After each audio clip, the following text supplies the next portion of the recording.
Hello everyone, आज हम discuss करेंगे सीडीपी के 15 इम्पॉर्टेंट प्रीवियस ईयर्स क्वेश्चंस, जिसमें आपको सही जवाब के साथ मिलेंगे एग्जैक्ट एक्सप्लेनेशंस। तो इस वीडियो को एंड तक जरूर देखिएगा ताकि आपके कॉन्सेप्ट भी क्लियर हो जाए और हमारी प्रैक्टिस भी हो जाए। ठीक है।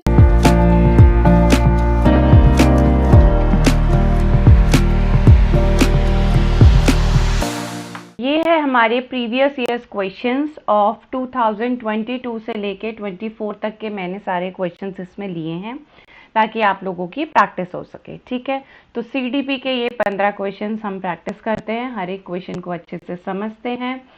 ओके जी, तो इसलिए वीडियो को ज़रूर एंड तक देखिएगा और एंड में आपके लिए एक सरप्राइज भी है। तो ठीक है, फर्स्ट क्वेश्चन को हम पढ़ते हैं। बच्चे की सीखने की क्षमता को प्रभावित करने वाला सबसे महत्वपूर्ण कारक कौन है?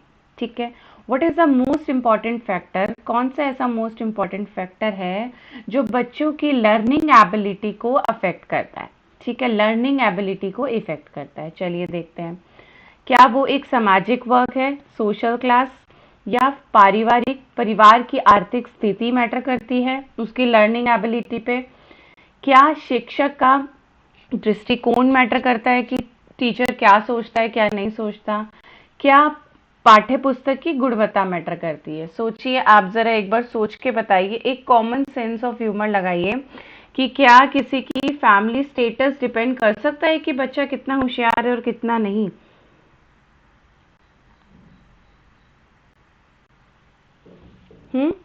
नहीं कर सकता। ठीक है, तो फैमिली स्टेटस डिस्कस नहीं हो सकता इसमें। ठीक है, सोशल क्लास भी हम डेवलप नहीं, वो हम सोशल क्लास को भी हम मैटर नहीं बोलते हैं। ठीक है, चाइल्ड की लर्निंग एबिलिटी के लिए सबसे ज़्यादा मैटर करता है टीचर का एटीट्यूड। ठीक है, टीचर का एटीट्यूड उसके प्रति अगर पॉजिटिव है, उसके प्रति अगर पॉजिटिव है तो बच्चा सेल्फ कॉन्फिडेंस को बिल्डअप करेगा। ठीक है, टीचर अगर उसको अच्छे से समझाता है तो वो क्या हो जाएगा, सेल्फ कॉन्फिडेंट हो जाएगा।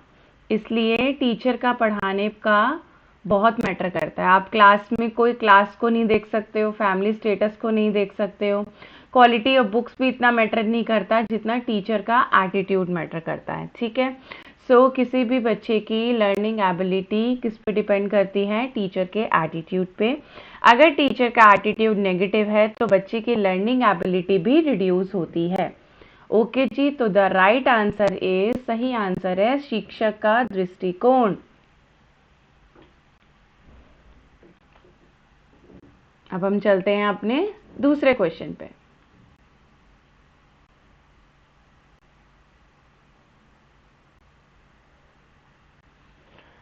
दूसरा क्वेश्चन है, समीपत विकास क्षेत्र यानी ZPD की अवधारणा किसने दी थी? ये अवधारणा हमें किसने दी थी? आपने अगर अपने बीएड, आप सीटेट का एग्जाम देने वाले हैं तो ऑब्वियसली आपने बीएड में ये सब्जेक्ट्स पढ़ा होगा आपका।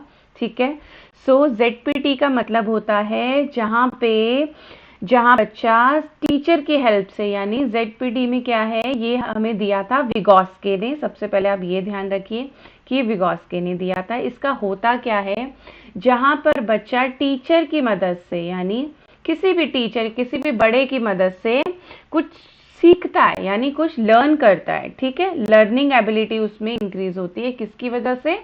टीचर की वजह से। ये किसने कहा था? विगोस्के ने कहा था। ठीक है, उसका सोशल इंटरैक्शन बढ़ता है। क्या बढ़ता है? सोशल इंटरैक्शन, लर्निंग बढ़ती है, यानी लर्निंग बढ़ती है, सोशल इंटरैक्शन इसका इंक्रीज होता है। ठीक है, सो ये वाली जो ZPD यानी समक्ष विकास क्षेत्र जो है वो किसने अवधारणा दी थी? विगोस्के ने दी थी। ठीक है, चलिए अब चलते हैं अपने थर्ड क्वेश्चन पे।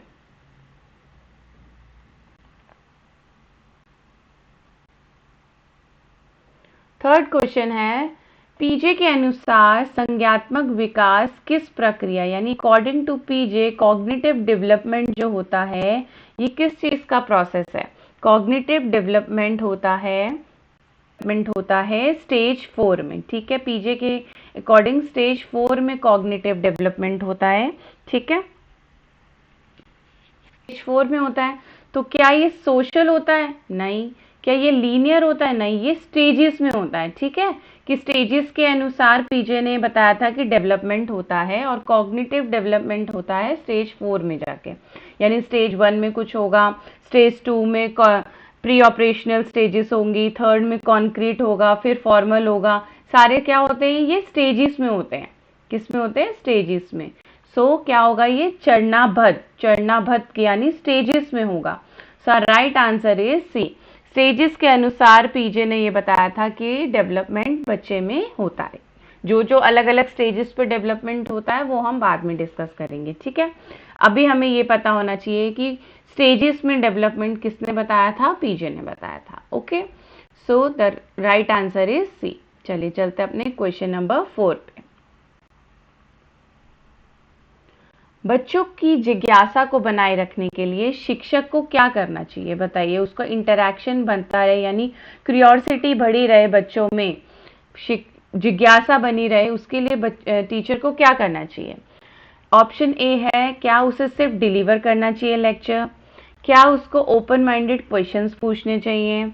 क्या उसको सिर्फ होमवर्क देना चाहिए या उसको एग्जाम पे फोकस करना चाहिए? बताइए।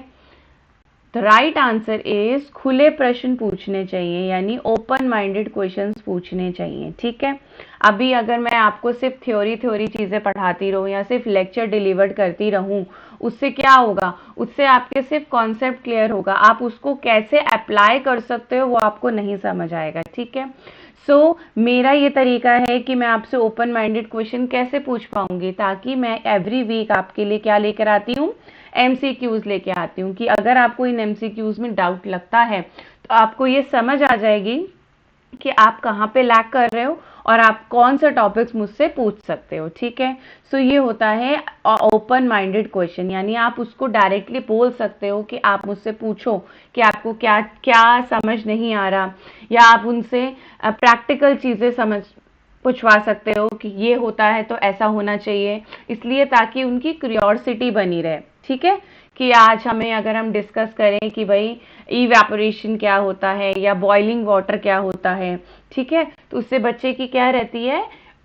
क्यूरियोसिटी बनी रहती है और आप उससे ओपन माइंडेड क्वेश्चंस पूछ सकते हो। तो ओपन माइंडेड क्वेश्चन पूछने से बच्चे की जिज्ञासा बनी रहती है उस सब्जेक्ट को पढ़ने की। तो सही आंसर है बी। अब हम बात करते हैं फिफ्थ क्वेश्चन की। फिफ्थ क्वेश्चन है, प्रेरणा यानी मोटिवेशन का मुख्य कार्य क्या है? फंक्शन ऑफ मोटिवेशन, हमें मोटिवेशन क्यों जरूरत पड़ती है? मोटिवेशन जरूरत पड़ती है टू एनहांस द लर्निंग, यानी ताकि हम और पढ़ने की जिज्ञासा रखें, सीखने को बढ़ावा देना। हम इसलिए मोटिवेट करते हैं कि पढ़ते जाओ, आप जरूर एक दिन सक्सेसफुल हो जाएंगे। ठीक है, सो लर्निंग को एनहांस करने के लिए हमें मोटिवेशन की जरूरत पड़ती है। मेन फंक्शन क्या होता है मोटिवेशन का? क्या लर्निंग का रिड्यूस करता है? नहीं, रिड्यूस थोड़ी करेगा, कम थोड़ी करेगा। रिवॉर्ड देने के लिए स्टूडेंट को? No. To maintain discipline? No. हमें किस लिए करना चाहिए? ताकि सीखने की हमें इच्छा बढ़ती जाए। ठीक है, हमें और पढ़ने की इच्छा बढ़ती जाए। चलिए चलते हैं अपने 6th क्वेश्चन पे। Skinner experiment was mainly based on, Skinner का जो एक्सपेरिमेंट था वो किस पे बेस्ड था? बताइए। क्या वो कॉग्निटिव डेवलपमेंट पे बेस्ड था, या मोरल डेवलपमेंट पे बेस्ड था, या ऑपरेंट कंडीशनिंग पे बेस्ड था, या सोशल लर्निंग पे बेस्ड था? स्कीनर ने ये बताया था कि रिवॉर्ड और पनिशमेंट के बिहेव पे हम बच्चे को कंट्रोल नहीं कर सकते। ठीक है, तो हम क्या बोलेंगे कि उन्होंने ये बताया कि वो प्रचलन अनुभव पे था, यानी को ऑपरेंट कंडीशनिंग पे बेस्ड था स्कीनर का एक्सपेरिमेंट। ठीक है, क्योंकि वो ये कहते थे कि आप मॉडिफाई करके बच्चे को समझा बुझा के चीजें समझा सकते हो, डांट के या पनिशमेंट दे के आप बच्चे को कुछ भी नहीं समझा सकते।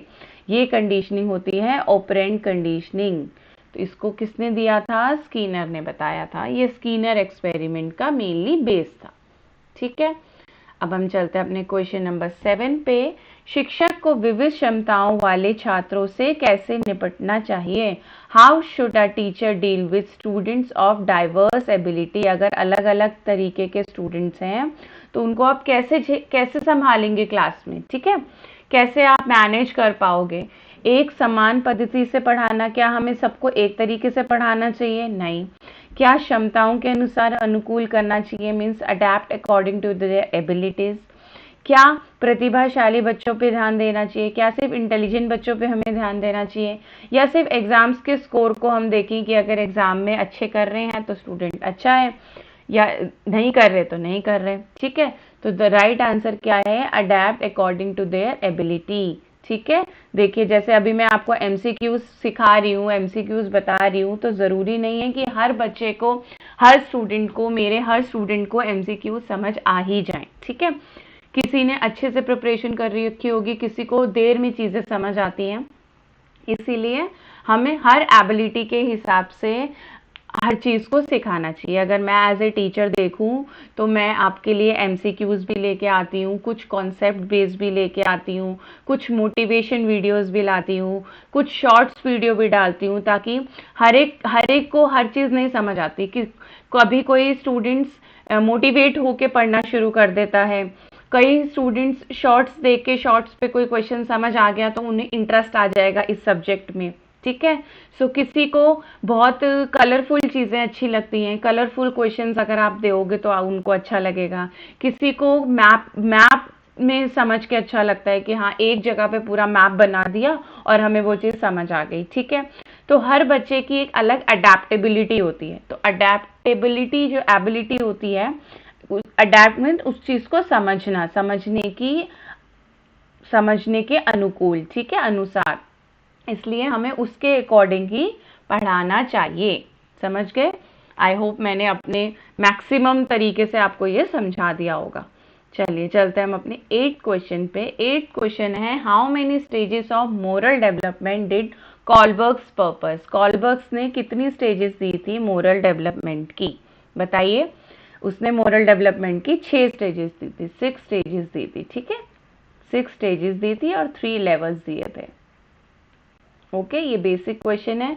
अगर आपने मॉरल स्टोरीज पढ़ी हैं, मॉरल पर्पस पढ़ा होगा अपने बीएड में, तो आपको ये आना चाहिए। ठीक है, आपने कोई भी अगर टीचिंग का कोर्स किया होगा तो उसमें कॉलबर्ग्स की डेवलपमेंट थ्योरी आई होगी, आपने उस चीज़ को पढ़ा होगा। ये 6 स्टेजेस और 3 लेवल्स में होती है। ठीक है, now moving to the 9th question, a child self concept is based through, यानी एक बच्चे को आत्म संभावना यानी सेल्फ कॉन्सेप्ट किससे बनता है, मतलब उसका खुद का सेल्फ कॉन्सेप्ट किससे बनता है? क्या वो किसी फैमिली बैकग्राउंड पे डिपेंड करता है? No, I don't think so. ठीक है, ओपिनियन ऑफ अदर्स, क्या किसी दूसरे की राय पे बच्चा अपने कॉन्सेप्ट बना लेता है? क्या वो सेल्फ ऑब्जर्वेशन करके बनाता है? क्या वो मार्क्स जो बच्चे टीचर ने दिए हैं उस पर बनाता है? बताइए, सोचिए एक बार।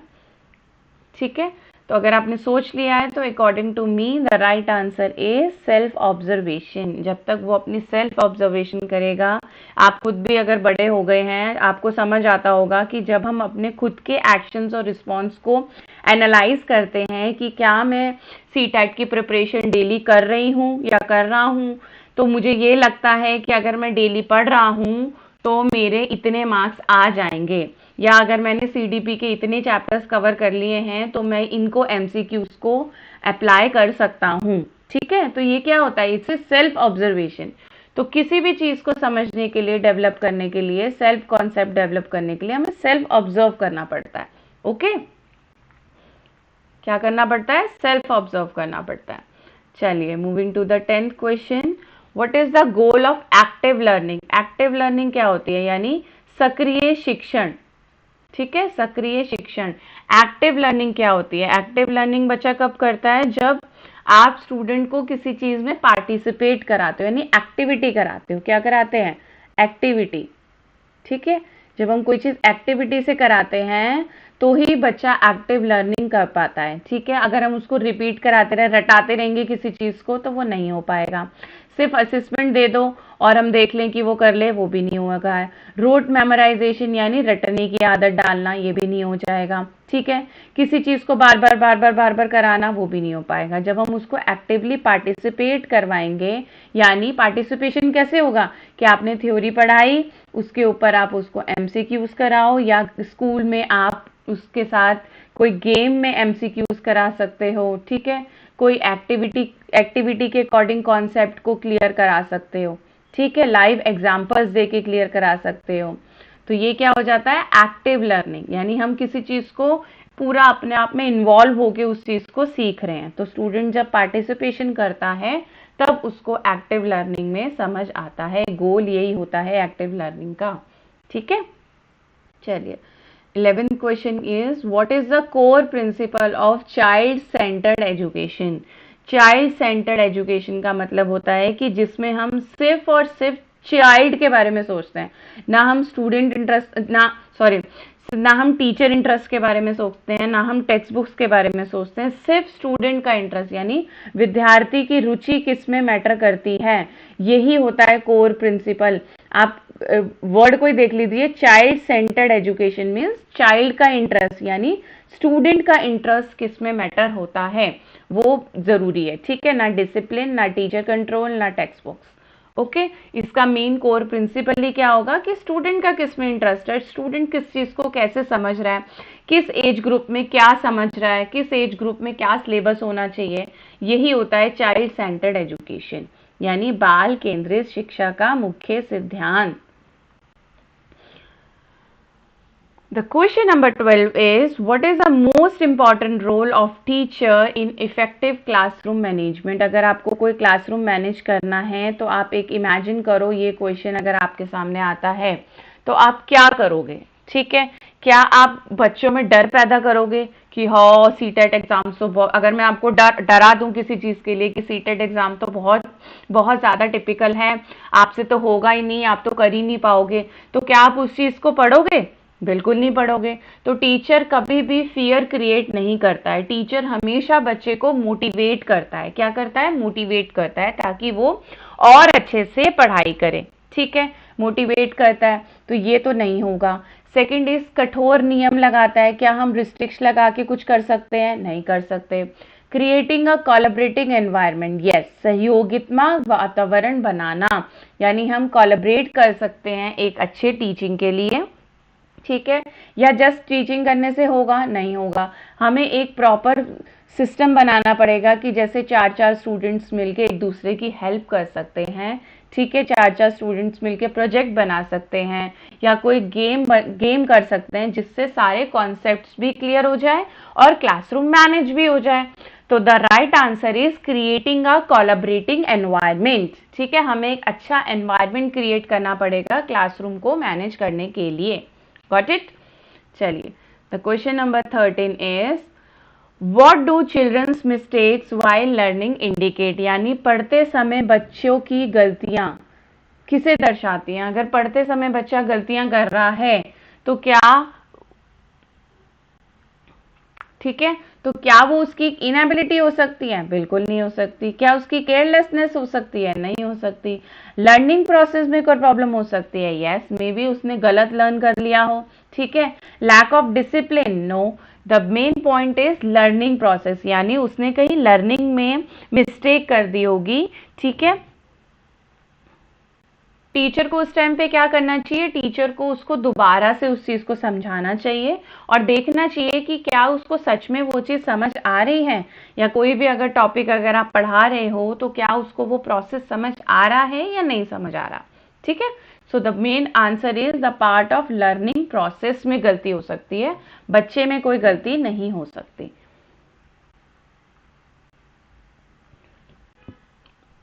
The question number 14 is why should a teacher study child psychology? Teacher को चाइल्ड साइकोलॉजी पढ़ने की जरूरत क्या है? बताइए। आप सीडीपी भी एग्जाम देंगे, इसमें शिक्षक को बाल मनोवैज्ञानिक का अध्ययन क्यों करना चाहिए? बताइए। क्या हम बच्चों को कंट्रोल करना चाहते हैं? क्या हम अंडरस्टैंड करना चाहते हैं बच्चों की डिफिकल्टीज को, या हम पेरेंट्स को गाइड करना चाहते हैं, या हम एग्जाम बनाना चाहते हैं? सोचिए। अगर हम बिल्कुल कॉमन सेंस से सोचें तो हम इसमें क्या कर रहे हैं, हम सीडीबी में क्या कर रहे हैं? चाइल्ड डेवलपमेंट को समझ रहे हैं, ठीक है। क्या समझ रहे हैं? चाइल्ड डेवलपमेंट, यानी टू अंडरस्टैंड चाइल्ड डिफिकल्टीज, कि बच्चों को किस किस चीज में डिफिकल्टीज आती हैं, ठीक है। अगर हम पूरे चाइल्ड डेवलपमेंट को थोड़ा सा कॉमन सेंस से सोचें तो हमें हर एक टॉपिक को बहुत अच्छे से आता है, क्योंकि हम भी बड़े हुए हैं, हम भी बचपने से बड़े हुए हैं, ठीक है। तो आप अपने बचपने में आपने जो भी प्रॉब्लम्स झेली हैं या जो भी प्रॉब्लम्स आपको लगी वो एक्चुअल में चाइल्ड्स की प्रॉब्लम होती है। तो अगर आप उस चीज को अंडरस्टैंड करते हो तो आपको चाइल्ड डेवलपमेंट वाले सब्जेक्ट में कोई प्रॉब्लम आएगी ही नहीं, ठीक है। तो बच्चों को कठिनाइयां समझाने के लिए, अंडरस्टैंड डिफिकल्टीज में करने के लिए हमें सीडीपी पढ़ने की जरूरत है, ठीक है। बच्चों को किस किस प्रॉब्लम, कहाँ कहाँ पे प्रॉब्लम आ रही है, इसलिए हमें चाइल्ड डेवलपमेंट पढ़ना चाहिए।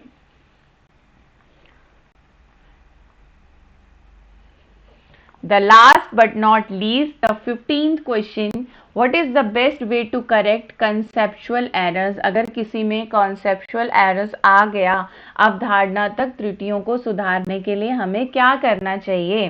क्या हमें बच्चे को डांटना चाहिए? क्या हमें स्कोल्डिंग करनी चाहिए? No, never. क्या हमें रटवाना चाहिए उस चीज को कि बस ये रट लो, कोई जरूरत नहीं है कॉन्सेप्ट को समझने की, बस इस चीज को रट लो? नहीं, ऐसा नहीं होता है, हमें कॉन्सेप्ट को सिखाना ही पड़ेगा, ठीक है। गिवन एन अल्टरनेटिव एग्जाम्पल्स, ठीक है। जैसे मैं आपको एग्जाम्पल दे रही हूँ कि आप अपनी लाइफ को अपने आप से मैनेज करके देखो कि हम जब बच्चे थे तो हमें क्या क्या चीजें प्रॉब्लमेटिक लगती थी।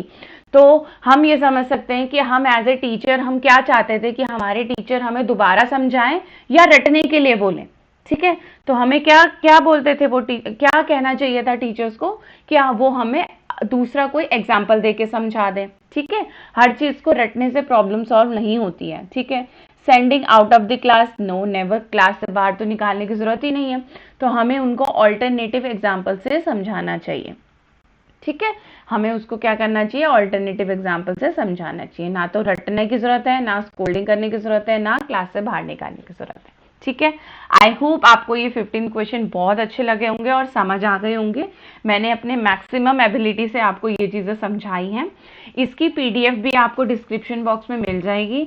आप इस पीडीएफ को डाउनलोड कर सकते हो और बाद में अपने हिसाब से प्रैक्टिस कर सकते हो क्वेश्चंस की, ठीक है। So best of luck students. I hope ये वीडियो आपको अच्छी लगी होगी, तो चैनल को सब्सक्राइब कर लीजिएगा and see you in the next video.